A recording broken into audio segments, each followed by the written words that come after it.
Whilst bees live in the same world as us humans, they experience it in an entirely different manner. Information of the surrounding environment, such as the sun, bodies of water, and flowers, are all interpreted by specialized sensory organs that bees possess that are drastically different to our own. For example, where we would see a white flower, that same flower may be seen by a bee as purple. There have been numerous studies into what bees' eyes see. Remarkably, bees see what humans cannot: ultraviolet. Ultraviolet light is the type of radiation that is responsible for making black light posters glow, as well as allowing for tanning in winter. Scientists have used ultraviolet light filters in order to gain insight as to what the world looks like through the viewpoint of a bee. Whereas humans see a lot more reds and yellows in the world, bees see far more purples and blues. Interestingly, bees cannot see the red end of the visible light spectrum.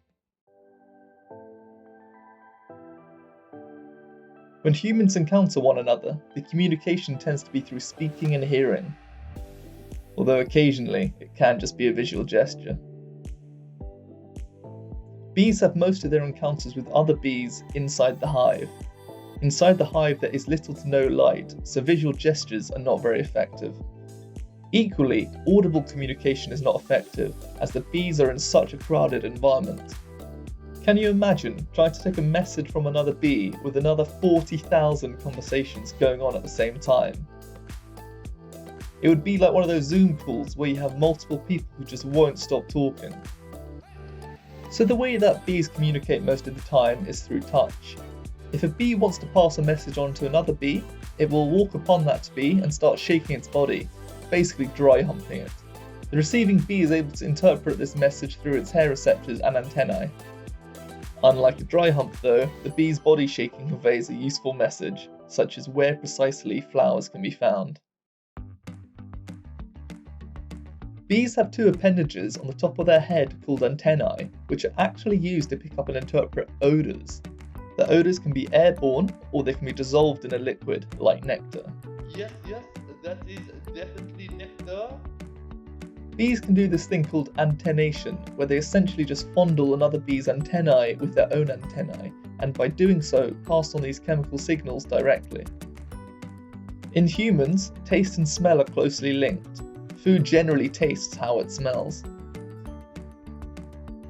With honeybees, however, their sense of smell is far superior to their sense of taste. They only have a meager 10 type of receptors for taste, whereas for smell there is a whopping 163 different receptors. This sharp sense of smell can help bees pick up pheromone signals from other bees or even the odour of a predator.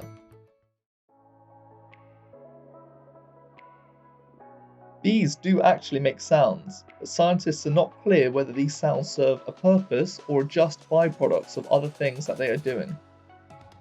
There is an increasing amount of reports of bees making sounds in the musical A key.